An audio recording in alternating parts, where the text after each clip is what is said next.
The media and politicians say they're highly concerned about anti-Semitism, and they use it as an excuse to try and silence academics, teachers and students, as well as members of the artistic and creative communities on the question of Palestine. Even when it was revealed that some of the most high-profile incidents in New South Wales were created by criminals for their own reasons, which had nothing to do with the Gaza genocide, the attacks on Palestine supporters didn't stop. But there's hardly a word about a more common form of racism, Islamophobia. Between the 1st of January 2023 and the 31st of November 2024, there were 309 confirmed in-person incidents of Islamophobia reported to the Islamophobia Register Australia. This is more than double the number of in-person incidents identified in all previous register reports. And of course there are other Muslim organisations collecting data on attacks too. Each report is just the tip of an ugly iceberg, and there's no doubt the reported figures are underestimates. To discuss this disturbing situation, we're joined by Dr. Nora Amath, who is the Executive Director of the Islamophobia Register Australia.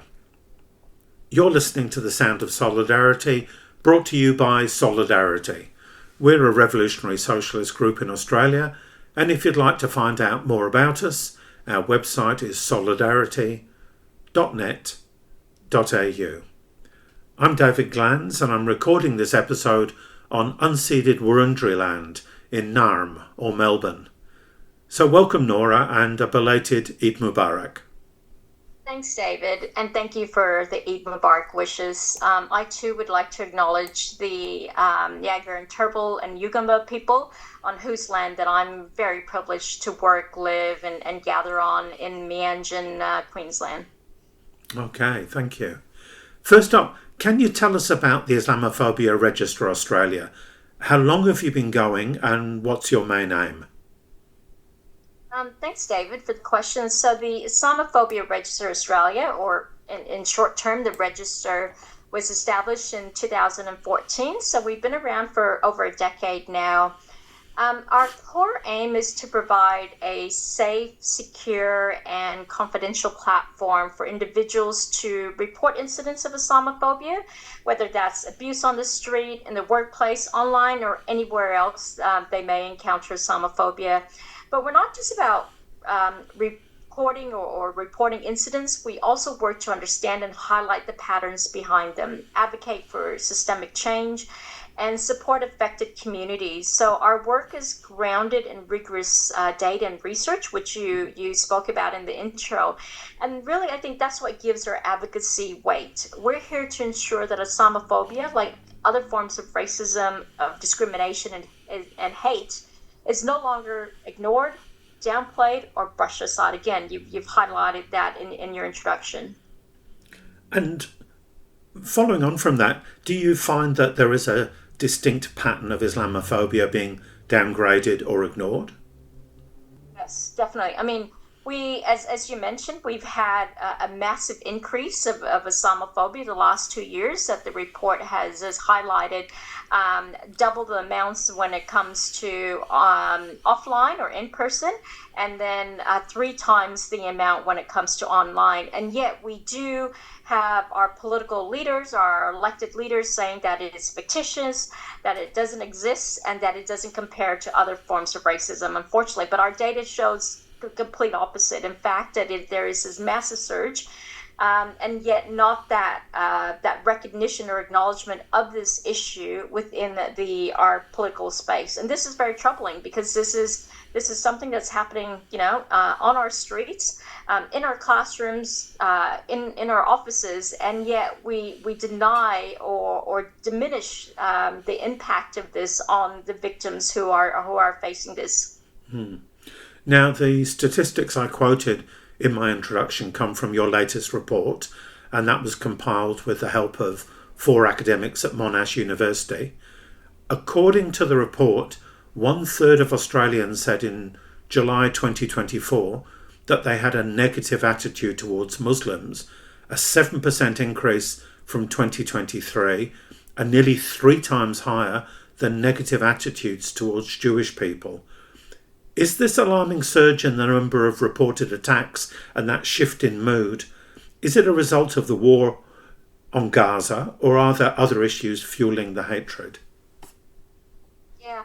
So the data that you've highlighted there, about 1/3 of Australians said in July 2024, that actually comes from the Scanlon Foundation, their social cohesion report. So it is a report that many in the space, including ours, anybody who works within the sector on social cohesion, social inclusion, exclusion, or really just interested in multiculturalism and racism, we go to the Scanlon Foundation for our annual report. And it's definitely a worrying trend that we're seeing.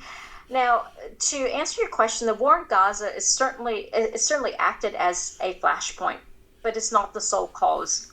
I think we really need to emphasize that what we're seeing is really the convergence of long-standing Islamophobic attitudes within the amplification of racist and dehumanizing narratives during international crises. So in terms of conflict, Muslims are often cast in a particular light, as threats, as others, as people to be feared or silenced. And so this manufactured fear has been around for over 20 years. And so, yes, the what is happening in Gaza is definitely the impetus, or as I mentioned, the flashpoint. But the reality is we're talking about structural Islamophobia. We're talking about systemic Islamophobia, and it's based on this manufactured fears. And so when political leaders and sections of the media focus overwhelmingly on one form of racism while ignoring, as we just mentioned, or even fueling Islamophobia, it creates a very dangerous environment. So yes, Gaza has intensified it, but it's really built on years of unchecked prejudice, surveillance, and scapegoating. That's what we're operating in. Mm. And obviously the war on terror has been running now for the best part of 25 years. So do you see that as being a major turning point? Yes, definitely. And every scholar who's really involved in this space will tell you that is definitely a turning point. I know personally it was a turning point for me, in terms of how people viewed me, overnight we were feared, we were scapegoated, we were the other, we were this whole part of axis of evil. So this is what we're talking about, what scholars are talking about when they talk about the structural Islamophobia or structural racism when it comes to legislation, the war on terror, the language that's used, the language in terms of political discourse as well as media discourse, all really stems from the war of terror, the 11th of September, unfortunately. And I should say that both of us, people can't see it, but we're using the war on terror in inverted commas. It's obviously a concocted political idea. Yeah. Look, can you give listeners an idea of the kind of incidents people are reporting? I understand that it's mostly verbal harassment, but it obviously doesn't stop there, does it? No, unfortunately not. But even that, verbal harassment, as you mentioned, is the most common at 61% of reported incidents to the register. But it's only the tip of the iceberg. We've documented physical assaults, people being spat on, and how degrading and dehumanizing that is. Threatened, followed, abused on public transport and in public spaces. Mosques and Islamic centers have been vandalized and threatened with violence, even referencing Christchurch, as we've seen in the last few months, and Brenton, Toronto as well. Muslim school children have reported being bullied or isolated, in school grounds, not just by classmates, but by staff as well, which is very concerning. We've had a genuine, real bomb placed in somebody's car. We've had the torching, of cars as well, and small businesses that belong to Muslims, and the list goes on. And many of the people targeted, especially women, carry the trauma after the incident ends. So we're not just talking about hurt feelings, we're talking about real tangible impacts on people's safety, dignity, and sense of belonging. I am working on a case here, a reported case here in Queensland at the moment, to single mums with their children arrived from Gaza. One family arrived 3 months ago. Another family arrived a year ago. Waiting at a bus stop. They're waiting at a bus stop last week. In fact, around this time, waiting for a bus stop and sitting at the bus, and a couple came and started verbally assaulting them, swearing at them, every colorful language and word that you can possibly think of. They were called dirty Muslim, take off your headscarves. The force in which the assault and the verbal abuse terrified, and there were children, young children, as between the ages of 15 to 10, just witnessing this assault on their mums who were wearing the headscarves. The couple also, took out an empty beer bottle, a glass beer bottle, and lunged at the women. They actually said to me, in my conversation with them this week, they actually said that they survived the genocide in Gaza. They survived the genocide in Gaza only to be sitting at a bus stop, on a Wednesday afternoon, after going shopping, getting the groceries and their meat and going back home, to be threatened with death here in Australia. The perpetrators also, encouraged cars that were passing by to come and kill them because they were Muslims. They then got on the bus. A bus had finally showed up at the bus stop. They immediately got on the bus thinking, even though it wasn't their bus, but they got on thinking they're going to be safe. At least they'll be away from the couple. Unfortunately, the couple followed them onto the bus, and this is a duty of care that we need to engage with TransLink about, as to why the bus driver, who was notified by a bystander at the bus stop that this was happening to the mums and their children, still allowed the couple to get onto the bus. The female perpetrator, for 15 to 20 minutes of the ride, continued to harass them, to call them every single name that you can possibly think of. And it was school children on the bus that formed a human wall or shield to protect the women and their children. And the bus driver didn't do anything. So we're not talking about, an imaginary, incident. These are things that are happening every single day. Now, the women are terrified. They haven't left their homes. Their only mode of transport to go anywhere, for English classes, to TAFE, to go get groceries, for the kids to go to school, to just go out, is public transport. They've been so terrified that they don't leave their homes. Their children are sleeping in the rooms with their mums, because every sound in the house, they think that somebody's going to come to the door and kill them. These are the real life impacts. So again, we're not talking about hurt feelings. Oh, somebody looked at me the wrong way, and how dare they? We're talking about long-term psychological impact, which impacts on their anxiety. They spoke to me about, the trauma that they're slowly getting over with what had happened in Gaza. But the anxieties come back, the twitching of the eye because they're just so nervous, the heart palpitations, not being able to breathe, the anxiety, the fear, the constantly looking at every single person going, is that person going to attack me? So it was interesting that one of the victims said to me, we knew who the enemy was in Gaza, but we're not sure who the enemy is here in Australia. So we're constantly looking over our shoulder to see who's going to attack us. And that is so heartbreaking, that as a society that prides itself on embrace and welcome and the fair go, that we so much, want to espouse and aspire to be in Australia, that this is what we do to a already traumatized family, just trying to live here safely in Australia. So, yeah, it's really concerning in terms of the long-term impact that is we're talking about 87% of people who've reported to us that they've had long-term impacts of anxiety, PTSD, just the fear of going out because they're afraid that they'll get attacked again. That's absolutely horrific. Good on the school kids for providing support. If that same incident had taken place against a visibly Jewish person, there would be outrage. I mean, it would have been racism as well, but the level of outrage, I think, would have been much, much higher. The level of media attention would have been much, much higher. And that's the problem. All racism is wrong, and the media and the politicians are not acknowledging that. No, they're not. No, they're not. I have to say, though, that, the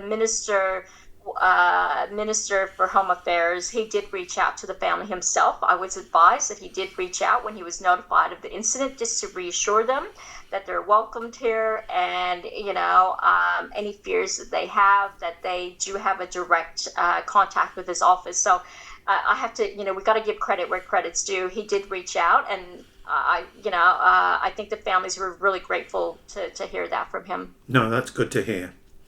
Now, you mentioned online. Your report also records a big jump in online racism and harassment, and the researchers reviewed 18,000 tweets, and they concluded, and I quote, "The findings demonstrate that fluctuations in online and offline Islamophobia are influenced by key domestic and international events." So how closely are you seeing the levels of harassment and racism correlate with what's happening either domestically or in Palestine? Yeah. So domestically, you're exactly right, and that's what the research has shown. Domestically, we've seen a Islamophobia spike in response to political statements, to media coverage of terrorism or so-called security threats, such as and even debates on immigration or national identity. But if we talk about domestic events, for example, we had the Bondi stabbing. For his identity was revealed because it involved some sort of horrific violence. People automatically, again, this is over 20 years of this war on terror, quote unquote war on terror. So this structural racism is so embedded that immediately when there's a violent act in a public space, people immediately think that it's a Muslim.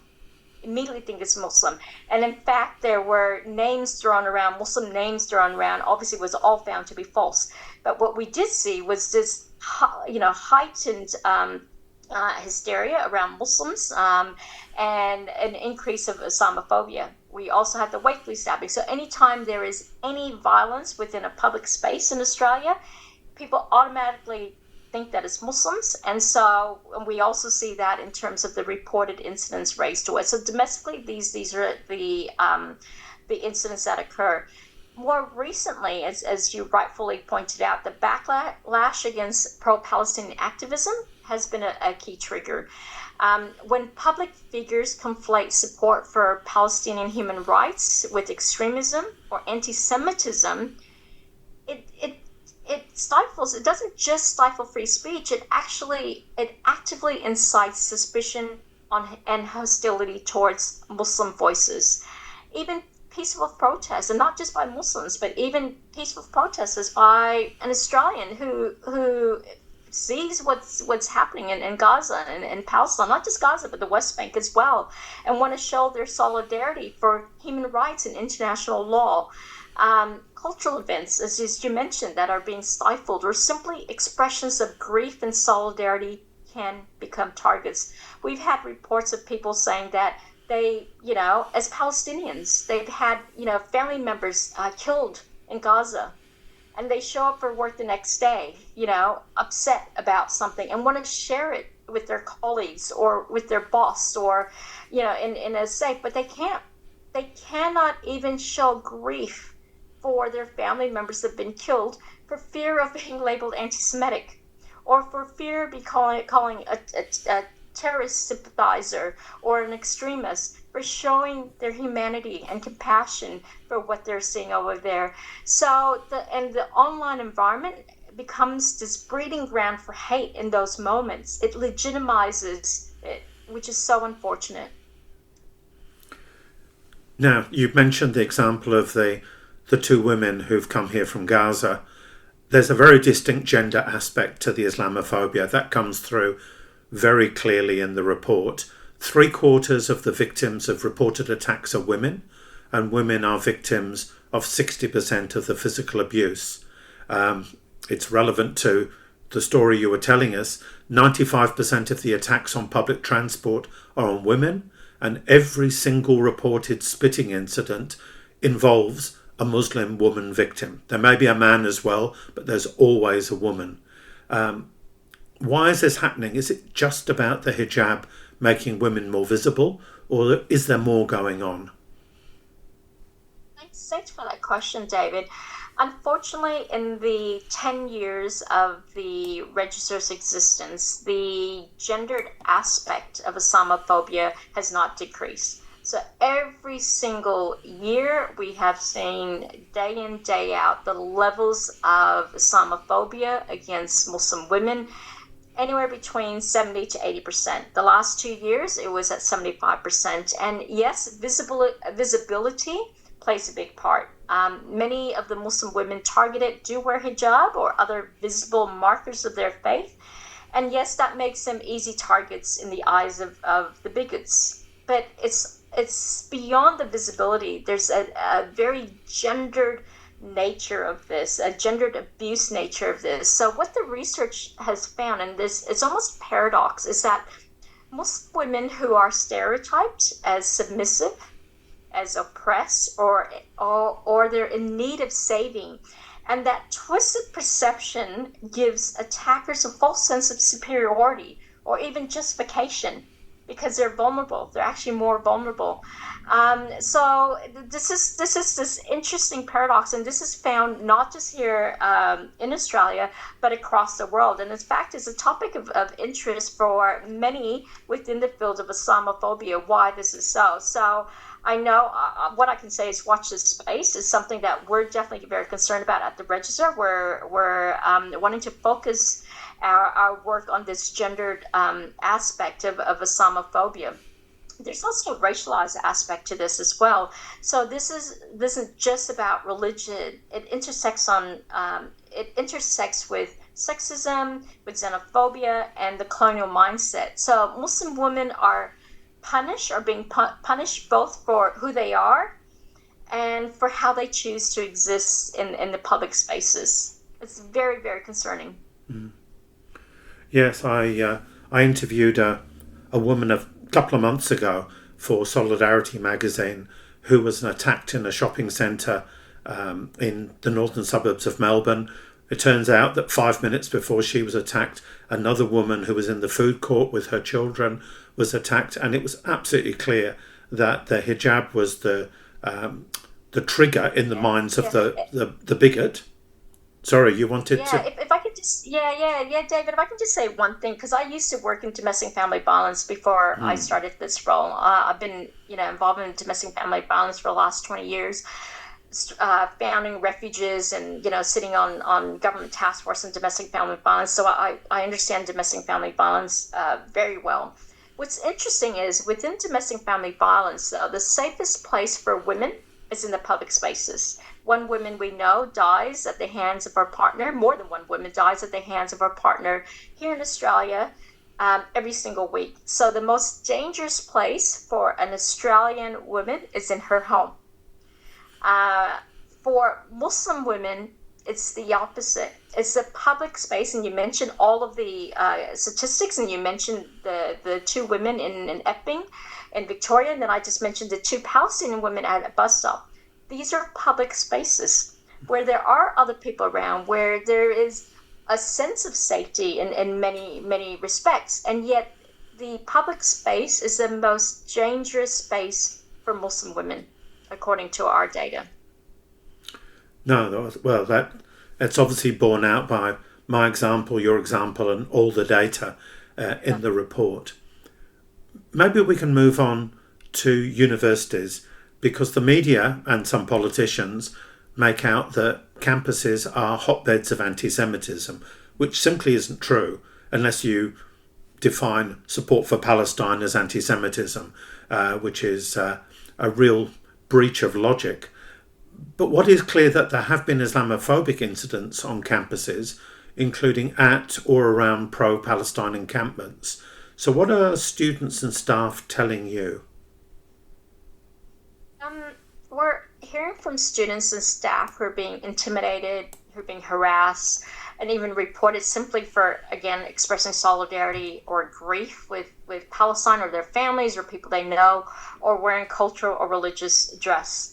Even Palestinians, for example, are, not allowed to wear the keffiyeh, which is their traditional dress. And a lot of students who graduate, for instance, will wear something cultural. So if they're Indian, if they're an Indian female, they might wear a sari, or they might wear sarong, or their cultural dress for the graduation, because it's obviously something very important to them. And it's also in terms of a nod to their family who have raised them and supported them to get their education. But a Palestinian cannot wear their keffiyeh because it might be upsetting for some of the audience. So just those restrictions on what you can how you can express yourself if you're Palestinian or in support of Palestine has been really this whole silencing of Palestinian voices and Palestinian solidarity has impacted on many people just wanting safe space to be able to express their solidarity. There's also a climate of fear. Muslim students and staff are being singled out. Even professors are being threatened or sidelined. So we're talking about people in authority. So it's not just students who are are in the classrooms, but Muslim professors and academics have also, as we know, with Dr. Randa Abdel Fattah and many others like her, Sarah Schwartz, who is Jewish. So Sarah Schwartz is Jewish and also targeted because of her pro-Palestine stand. They're being silenced or sometimes publicly ashamed for speaking out. And the same institutions that claim to champion free speech are often failing to protect those who need it most, as we've received in terms of reports. And what's especially worrying is the way this narrative of campus anti-Semitism is being used to delegitimize entirely peaceful pro-Palestinian advocacy, while actual Islamophobic incidents are ignored or dismissed or not even acknowledged. And so just beyond the solidarity with Palestinians, we're also seeing the conflation of terrorism with Islam or Muslims in some university settings. We've had reports where Muslim students feel singled out in lectures or discussions on terrorism. We've had Muslim female students also harassed or assaulted for wearing the hijab, including attempts to pull their scarves off their heads. So we've had, students sitting in canteens or at a cafe wearing the headscarves, and fellow students will come and do a slit throat, or call them, you effing terrorists. So, and yet universities are not, jumping up and down going, what more can we do to address and combat Islamophobia? We've had to reach out. The Islamophobia Register has had to reach out to, these universities to say, these are reports that we're getting from your students and your staff. We've written to vice chancellors on behalf of professors who are being sidelined, whose subject matter, Islamic studies, are being sidelined because it could be a place for anti-Semitism. It's just ridiculous, some of the accusations against some of our professors, some of our students, simply for showing solidarity with international law and human rights. Mm. Obviously, it's not politicians or journalists themselves who are bullying young boys at school or grabbing hijabs or spitting at Muslim families, but when there's an inflammatory speech or a media report, it must give confidence to racists on the streets. Do you see Islamophobia coming from the top of society? Absolutely. Words matter, especially when they come from people in authority and with power. When politicians make inflammatory statements or media outlets then amplify the pejorative political discourse, when media outlets then frame Muslims as inherently suspicious, that rhetoric filters down. And it gives people license to act on their prejudices. It tells them that your hate is valid. because those in authority believe that, your hate is valid, is being amplified in the media. Your suspicion is just justified. Your violence is understandable. Right? So we've seen this dynamic again and again, from Christchurch to Cronulla. There is a direct line from the discourse at the top to the abuse on the street. And this has been confirmed by research internationally. In fact, if we can talk about the war on terror just very quickly, Professor John Esposito from Georgetown University, and Dalia Mugahid, they do the Pew research, every few years. And they were really interested specifically looking at, what Muslims think, but also Islamophobia. And what they found was, because we automatically sort of think that it is just domestic events or international events that, that demonstrates an increase in Islamophobia. But what their research has found is actually it's not necessarily so. The impetus, perhaps, for this the Islamophobia is on either domestic or international events. However, when we see a massive increase, it is what political leaders are saying about that event. So it's not the event per se, it is the flashpoint or the impetus or the catalyst for politicians and political leaders, saying that Muslims are terrorists, Islam is synonymous with violence, jihad, etc., etc. It is actually that rhetoric from politicians that then gets amplified by the media. Then we see an increase of Islamophobia. So really, you're exactly right.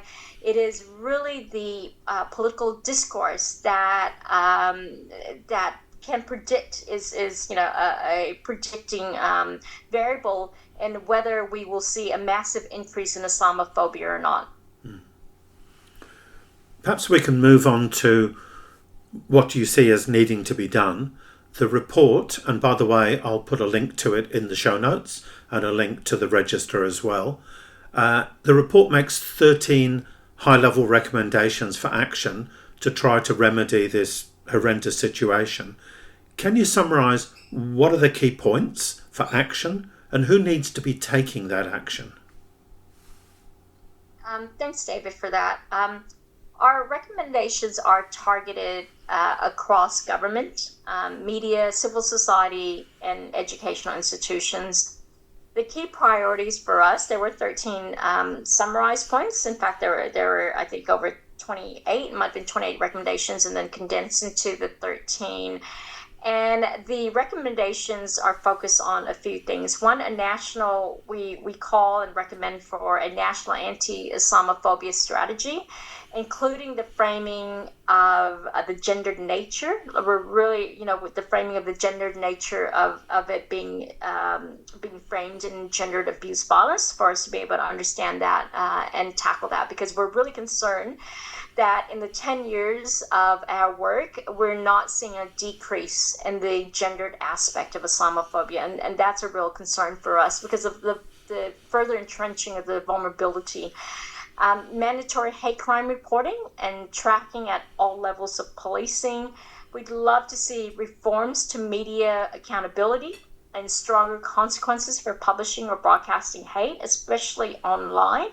What we're seeing is actually a regression of those. We know that in social media, it's we had more stringent policies when it comes to hate speech. We're seeing that relax in the last few months, so that's a real concern for us.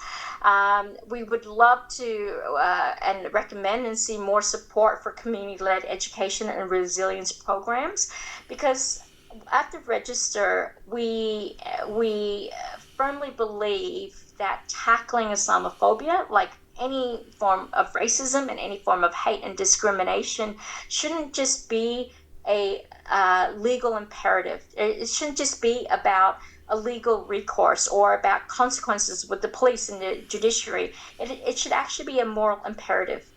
The moral imperative to not harm you or not want to harm you because of your human dignity. David, I shouldn't harm you, and I don't want to harm you because you are a fellow human being, not because I'm afraid that I'll get in trouble with the police or that I'll, have to pay a fine or do prison time. That shouldn't be the way I relate to you. There should be a moral imperative because you're my fellow brother. And I don't want to harm you. So it is the do not harm, moral imperative. This is the education I think that we need to really engage in, not about just the consequences of Islamophobia, but how do we prevent it in the first place? How can we do better, in our relation with one another? And then finally, really, really important is the funding for mental health and trauma services tailored to victims of racial and religious hate. As the report indicated, 87% of those that have experienced Islamophobia or have witnessed Islamophobia or impacted in some way have long-term psychological disorders when it comes to PTSD, anxiety, the fear, psychosomatic, they're actually getting sick. They're not going to work. We've had people quit work because they're afraid to leave, to leave the house, So these isolating factors because of this plays a major role on somebody's mental health. So really important that we take this seriously. And in light of, all the conversations that we've been hearing about mental health, this is something that we think is so important in order to be able for us all to aspire to be in Australia where everybody belongs, where everybody feels safe to be able to leave their house, where everybody feels safe sitting at a bus stop or taking a train, sitting at a cafe with their friend, not worried that somebody's going to come behind you and try to choke you with your headscarf, like what happened in Victoria, or walking out of a grocery store with your bags of grocery and having being punched just simply for dressing a certain way. This is the recommendations are really about the Australia that we should all aspire to be, an Australia that embraces and diversity and welcomes diversity and ensures that you are able to bring your whole self and be completely safe in doing so. But the responsibility, if I can just say one more thing, David, is that the responsibility doesn't lie with one institution alone. We are heading to a federal election in May, the 3rd of May, but what we need is leadership.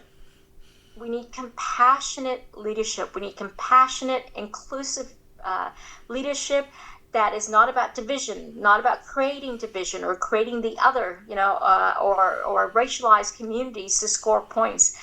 So we need leadership from the top down that says the Islamophobia and all forms of racism is unacceptable, that Muslim communities like others are valued, and that safety and dignity are non-negotiable rights for all and not just a certain segment of society. Well, thank you so much for your time today. It's sobering to listen to you and to read the report. This isn't a fun topic, but it's a problem that has to be challenged. I'm pretty confident that everybody who listens to this podcast supports Palestine and opposes racism, and you've given us a lot more reasons to continue with both of those fights. So thank you for your time. Thank you, David, for the opportunity to discuss the findings with you.